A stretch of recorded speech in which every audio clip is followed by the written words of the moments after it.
Welcome to my Days of Our Lives official channel. I hope everyone is having a wonderful day. Before we begin, please hit the subscribe button and give this video a thumbs up. Clyde demands Ava break him out of captivity. Paulina and Abe heated while Lonnie read details about the public organ transplant staying list. Lonnie said she should stop reading, and Paulina agreed. Abe and Lonnie pledged that they would be there for Paulina. Just also, Marlena entered the sanitarium room. Paulina told Marlena that they demanded to talk alone. After Lonnie and Abe excused themselves, Paulina confessed that she was spooked. Marlena heated while Paulina commended that she wasn't feeling like the strong fighter that everyone had called her. She was hysterical of leaving her family, her musketeers, her job, and the life she loved. Marlena believed Paulina still had a long life ahead of her, and Marlena reminded her that heart transplant donors had been living longer. Marlena further assured Paulina that feeling alarmed was natural and that she could be spooked and strong at the same time. She told Paulina that family and musketeers were by her side and were ready to console her if she'd let her guard down. Paulina expressed mistrustfulness that she could maintain her fighting spirit when she felt physically weak. She also bothered about the person who would contribute their heart. Marlena stressed that someone who performed such a kind, enormous gesture wasn't dragooned but rather was fulfilling a want and allowing a part of themselves to live on after they were gone. Paulina thanked Marlena for her words of comfort. She said she felt more at peace and knew what she demanded to do. Before Marlena departed, she reminded Paulina that they were each in it together. Abe and Lonnie awaited at the nurse's station and bandied Paulina and Marlena's meeting. They both understood that Paulina likely wanted comfort from Marlena. Abe called their unit a family against time and upset about the prospect of losing Paulina, whom he called our gemstone, our core. Lonnie expressed gratefulness for how Abe and Paulina had set up their way back to each other indeed after Abe's memory loss. She said their love gives me hope and reminds me that through the darkest times, we can find a way to push through to the light. When Lonnie and Abe returned to the sanitarium room, Paulina asked Lonnie to get her laptop. She wanted Lonnie to record her last will and testament. Having been put on a waiting list had reminded Paulina that she'd not live ever, and she said she demanded to get her affairs in order. Lonnie and Abe blazoned plans for their own choices, and Paulina jokingly called them copyists.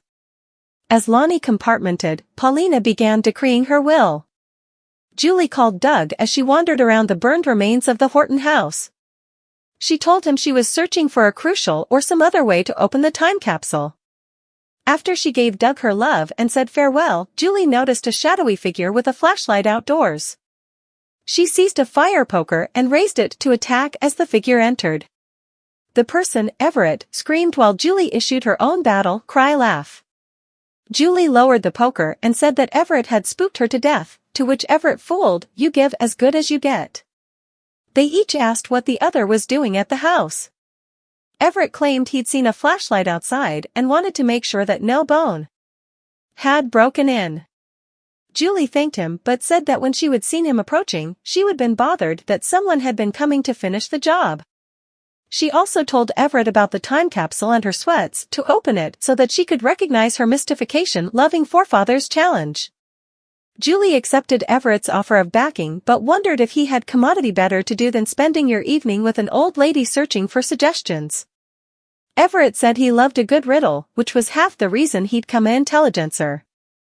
When Julie asked him about the other half of the reason, he offered that while it sounded grandiose, he'd a burning desire to spread the verity. Julie noticed that under the lantern light, Everett looked like Nick, and she opened up about her kinsman. She commended that he'd lost his way to the dark side.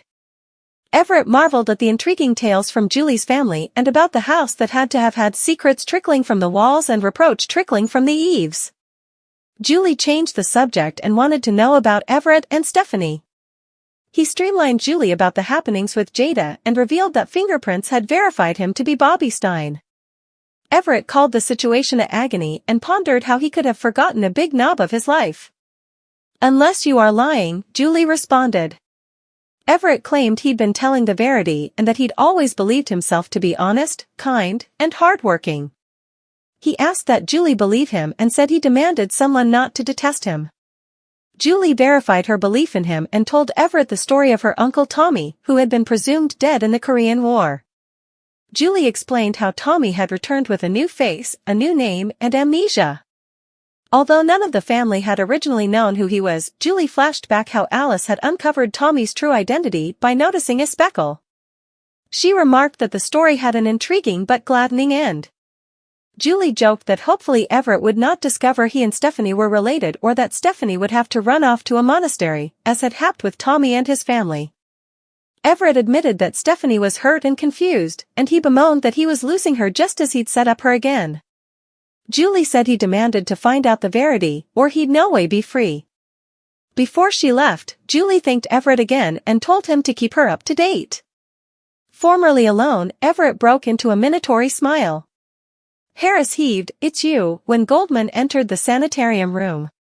She reached for her gun but fled after a nanny arrived. She ended up at the domain, where she disposed of her clothes and called Clyde. Clyde expressed unbelief when Goldman informed him that Harris was still alive. He wondered if Stefan had double-crossed him. Goldman hesitantly told Clyde that Harris had linked her and that she had been forced to leave before she could finish the job. Clyde told Goldman that they demanded to move up the timeline. When she asked about Tripp and Wendy, he instructed her to break the problem presto. Ava ran into Rafe at Horton Town Square and asked if he'd any leads on Tripp and Wendy's whereabouts. She got angry when he told her they had nothing concrete, and she inferred that she was willing to cross any lines to find her son. Rafe advised her about doing anything Gadarene, and Ava apologized for snapping at him. He called out to Goldman as she rushed past them, but the Bobby ignored him. Rafe entered a textbook communication from Harris telling him to come hot. Rafe got to the sanitarium snappily and asked Harris what had happened. Harris told him that Goldman was the operative. Rafe was shocked as Harris explained how a masked man had tried to kill him and how Goldman had arrived, acting surprised that he wasn't dead. Rafe said the events cast mistrustfulness on Xander as the homicide, and he stressed that they demanded to find Goldman and her cohorts. He transferred out a bolo to police for Rebecca Goldman. Rafe and Harris suspected that Goldman had shot the medicine dealer to help him from exposing her as a dirty Bobby. And to cover Clyde. Rafe felt shamefaced that he'd missed the signs with Goldman, and he wondered what had impelled her to turn on them. He wanted to post another guard outside Harris's room but didn't know who he could trust. Harris asked for his gun and said he could take care of himself. Rafe pledged to take Clyde down and to end that monster. As Ava entered her apartment, she left a communication for Steve, requesting an update on Tripp. She poured herself a drink, and a phone started ringing. After searching for the source, she set up the phone in a hole. Clyde was on the other end, and Ava incontinently blustered about the pitfalls to Tripp.